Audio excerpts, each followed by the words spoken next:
Now, let's talk about when Ruben Amorim is going to get sacked. Before I proceed, if you're one of those that wants him to get sacked before the Chelsea game on Saturday, then you should scroll up. This video is not for you.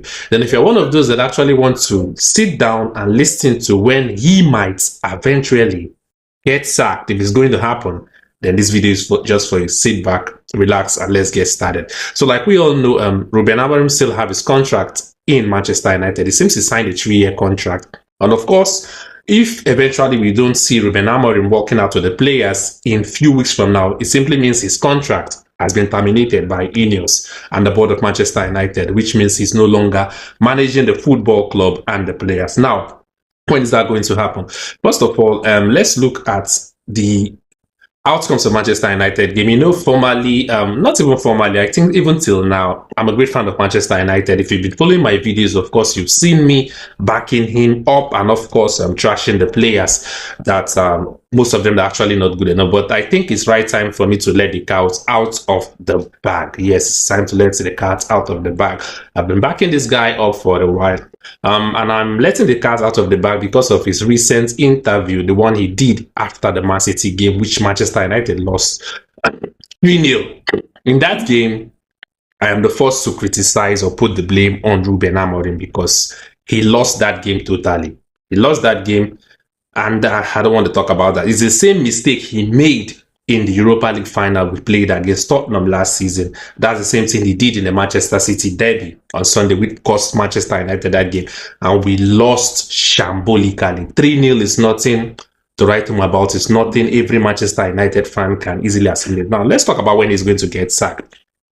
This dude over here, Ruben Amorim, is actually going to get himself fired. As simple as that. It is as simple as that, because you can't be in a world whereby you are the only man that is correct and everybody is not correct. Now, let us go back to that game of against Manchester City on Sunday, which I said he actually lost the game, or he cost us that game.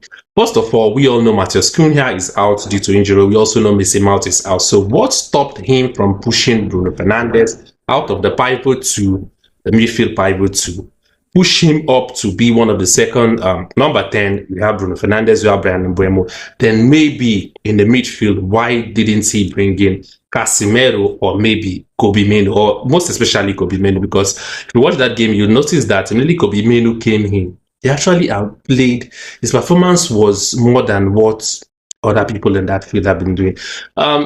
Also, now, if he insists of not playing Bruno Fernandes down, why didn't he put, what's his name of the guy, Joshua Zexi, at the second number 10? Because if you notice, that moment Amad Diallo is playing as a second number 10 in the left wing position, he didn't contribute anything to that game.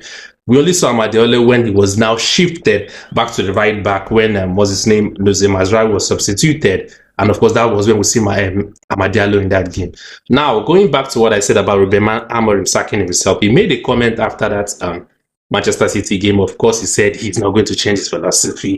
He's not going to change his tactics. That if the club wants to change anybody, it should be him. What a statement coming from a manager. That is uncalled for. Shouldn't be coming from a manager. He should be at the encouraging position. He should be at the one trying to, I don't really know what to say. It seems as if he lost his morale. Then what do you want the players to do? That game, it wasn't really that bad for me. It wasn't really that bad. The only problem Manchester United have in that game is the same problem Manchester United have been having ever since last season, even before Ruben Amorim comes in. And which problem is that? They don't score goals. They don't score goals, or the tactics is not good enough to score goals.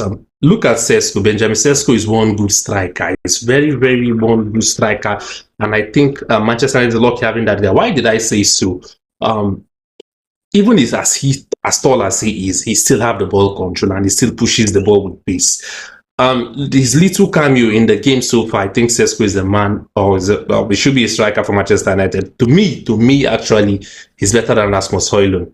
Look at him, any head-to-head crosses from the goalkeeper that's behind there, he actually heads them, of which we've not seen Rasmus does while he was still in Manchester United. All he does is use his bomb to rest on the, I don't really know, of the defenders, and he doesn't jump up. Sesko is a good guy. Sesko will be a better guy if he have wing backs that actually crosses the ball to him. Sesko is a perfect striker. And I believe we should start scoring goals. Now, we miss Matheus Cunha also in that game because there is no creativity up front. There's no that one player that is creative enough, that is skillful enough, that dribbles in the front, and we miss Matheus Cunha in that game. Zexi might be able to do that, but he's a little bit slow. And his ball control and ball possessions ability could not be compared with that of Matheus Cunha. So this guy is going to get himself sacked since he's obsessed with Bruno Fernandes playing in the pivot two, which is not working, which doesn't work, and which will never work. It haven't worked in any game so far. The 4 games we've played in the EPL and also the 1 game we played in the EFL Cup against Grimsby, it didn't work.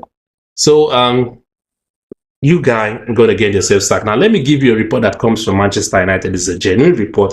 And Ineos, Jim Ratcliffe, have given this guy, Ruben Amorim, a task. And what is the task? Manchester United should qualify for the for the UEFA Champions League. He says UEFA Champions League or not, which simply means that if Manchester United doesn't qualify for the UEFA Champions League for this season, by the end of the season, this man is going to get sacked no matter what.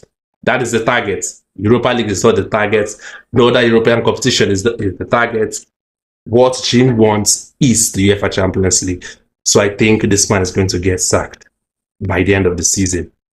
If he doesn't get sacked on Sunday when we play Chelsea, because if the result comes bad, they might be forced to sack him on Saturday. Okay, we're playing Chelsea on Saturday. They might be forced to sack him on Monday morning. Trust me, mark my words. So, like I said, why would Ruben Amorim get sacked? Obviously, this dude over here is going to get himself sacked without the contribution of the players or anybody. You are the manager. You are the person in charge. You make the decision. You make the selection. You bring in the tactics. So all blame should be poured on you. I've let the cat out of the bag. I'm no longer backing you based on any emotion, but I'm backing you based on your attitude. I'm giving my verdict based on the attitude and what I've seen so far. So Ruben Amorim, you need to sit up and qualify Manchester United for the UEFA Champions League, or else you get sacked. So simply that's why or when Ruben Amorim will get sacked if he survives the game at Old Trafford on Saturday against Chelsea. So that's my point of view. Tell me yours in the comment section. When do you think Ruben Amorim will eventually get sacked?